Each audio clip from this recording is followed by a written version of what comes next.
നമസ്കാരം. വനമാലിയിലേക്ക് ഏവർക്കും സ്വാഗതം. ബംഗാൾ ഉൾക്കടലിന്റെ കോറമാൻഡൽ തീരത്ത് സ്ഥിതി ചെയ്യുന്ന ഒരു കാലത്ത് ഫ്രഞ്ച് ഭരണത്തിന് കീഴിലായിരുന്ന പോണ്ടിച്ചേരി എന്ന പുതുച്ചേരി കാണാൻ ഞാനും പോയിരുന്നു. കേന്ദ്രഭരണ പ്രദേശമായ ഈ പോണ്ടിച്ചേരി 1963 ഭാരതത്തിന്റെ ഒരു ഭാഗമായി തീർന്നത്. ഫ്രഞ്ച് പാസ്പോർട്ടുള്ള ധാരാളം തമിഴ് വംശജർ ഈ പോണ്ടിച്ചേരിയിൽ ഇപ്പോഴും ഉണ്ടത്രേ.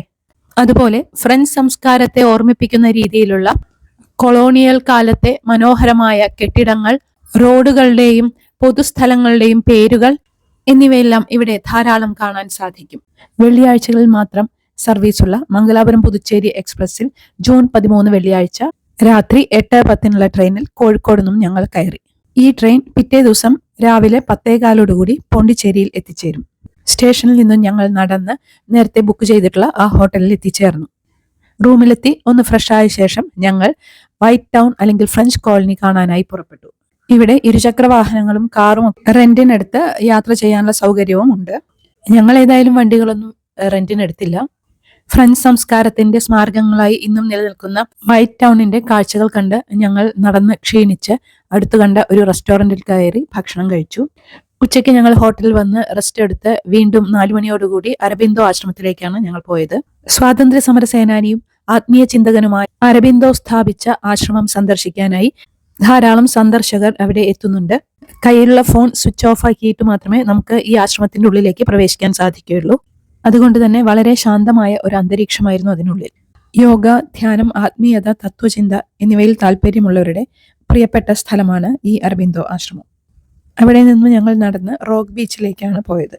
മണലിന് പകരം പാറകൾ നിറഞ്ഞതാണ് ഈ ബീച്ച്.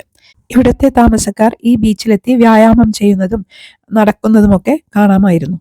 പ്രൊമനേഡ് ബീച്ച് എന്നറിയപ്പെടുന്നതും ഈ റോക്ക് ബീച്ച് തന്നെയാണ് എന്ന് തോന്നുന്നു. ഈ വൈറ്റ് ടൗണിലെ രാത്രി കാഴ്ചകളെല്ലാം കണ്ട് ഞങ്ങൾ ഹോട്ടലിലെത്തി ഭക്ഷണം കഴിച്ച് വിശ്രമിച്ചു. പിറ്റേന്ന് പുലർച്ചെ നേരത്തെ എണീറ്റ് ഞങ്ങൾ സൂര്യോദയം കാണാനായി പ്രൊമനേഡ് ബീച്ചിലേക്കാണ് പോയത്. രാവിലെ ആ ബീച്ചിലൂടെയുള്ള നടത്തം ആ ദിവസത്തേക്കുള്ള ഊർജത്തിന് മതിയായിരുന്നു. ബീച്ചിൽ സ്ഥിതി ചെയ്യുന്ന ഗാന്ധി പ്രതിമ വളരെ പ്രസിദ്ധമാണ്. അതുപോലെ തന്നെ ഭാരതി പാർക്ക്, ഫ്രഞ്ച് യുദ്ധ സ്മാരകം, Pondicherry museum, light house, governor's palace എന്ന് തുടങ്ങി ധാരാളം പൈതൃക കെട്ടിടങ്ങൾ ഞങ്ങൾ കണ്ടിരുന്നു. ബീച്ച് റോഡിനടുത്തുള്ള മണക്കുള വിനായകർ കോവിൽ എന്ന പ്രസിദ്ധമായ ഗണപതി ക്ഷേത്രത്തിലേക്കാണ് പോയത്.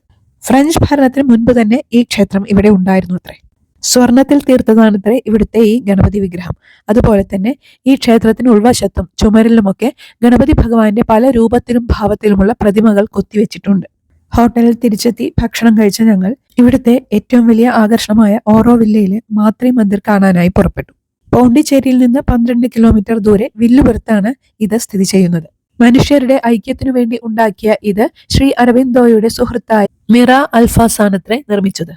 വിവിധ രാജ്യങ്ങളിൽ നിന്നുള്ളവർ ജാതി മത വർണ്ണ ഭേദമന്യേ ഇവിടെ ഒത്തൊരുമിച്ച് താമസിക്കുന്നത് മാനവ ഐക്യത്തിന്റെ ഏറ്റവും വലിയ ഉദാഹരണമാണ്.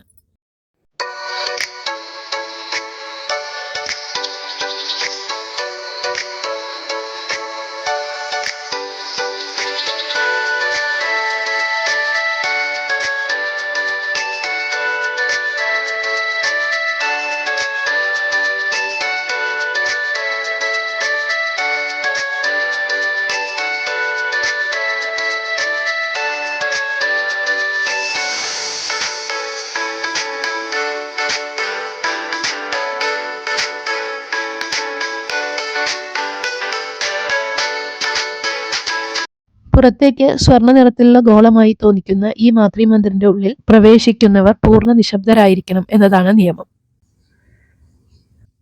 ഓറോവില്ലിലേക്ക് നടന്നു കയറിയ ഞങ്ങൾ തിരിച്ച് അവരുടെ ബസ്സിലാണ് വന്നത്. അതിനുശേഷം ഞങ്ങൾ ഭാരതിയാർ മ്യൂസിയം എന്നറിയപ്പെടുന്ന പ്രശസ്ത കവി സുബ്രഹ്മണ്യ ഭാരതിയുടെ വീട് സന്ദർശിച്ചു. ഇന്ത്യയിലെ പ്രസിദ്ധ തമിഴ് കവിയും സ്വാതന്ത്ര്യ സമര സേനാനിയും സാമൂഹിക പരിഷ്കർത്താവുമായ സുബ്രഹ്മണ്യ ഭാരതിയുടെ വീടാണ് അടുത്തത് ഞങ്ങൾ സന്ദർശിച്ചത്. അദ്ദേഹം ഉപയോഗിച്ചിരുന്ന സാധനങ്ങളും പുസ്തകങ്ങളും വളരെ വൃത്തിയായും അടുക്കോടെയും ഇന്ന് ഭാരതിയാർ മ്യൂസിയമായി അറിയപ്പെടുന്ന സുബ്രഹ്മണ്യ ഭാരതിയുടെ വീട്ടിൽ വെച്ചിട്ടുണ്ട്. ശ്രീ സുബ്രഹ്മണ്യ ഭാരതി മൺമറഞ്ഞിട്ട് 100 വർഷങ്ങളിലധികമായെങ്കിലും അദ്ദേഹത്തിന്റെ ഓർമ്മ നിലനിർത്താൻ വരും തലമുറയ്ക്ക് അദ്ദേഹത്തെ കുറിച്ചറിയാൻ ഈ വീട് പര്യാപ്തമാണ്. ഓടി വിളയാട് പാപ്പ എന്ന സുബ്രഹ്മണ്യ ഭാരതിയുടെ പ്രസിദ്ധമായ കൃതി എന്റെയൊക്കെ കുട്ടിക്കാലത്ത് ഞങ്ങൾ കുട്ടികളുടെ ചുണ്ടിൽ തത്തിക്കളിച്ചിരുന്ന പാട്ടായിരുന്നു. മഹത്തായ ഒരു കാലഘട്ടത്തിന്റെ ഓർമ്മ നിലനിൽക്കുന്ന ഈ സുബ്രഹ്മണ്യ ഭാരതിയുടെ വീട് സന്ദർശിക്കാൻ കഴിഞ്ഞത് ഒരു വലിയ അനുഗ്രഹമായി തന്നെയാണ് ഞാൻ കരുതുന്നത്. പിന്നീട് ഒരിക്കൽ കൂടി വൈറ്റ് ടൗണിലൂടെയൊക്കെ ചുറ്റി നടന്ന് ഞങ്ങൾ വൈകുന്നേരത്തോടു കൂടി ചെന്നൈയിൽ നിന്ന് പുറപ്പെട്ട കണ്ണൂരിലേക്ക് പോകുന്ന സ്ലീപ്പർ ബസ്സിൽ കയറി മടക്കയാത്ര ആരംഭിച്ചു.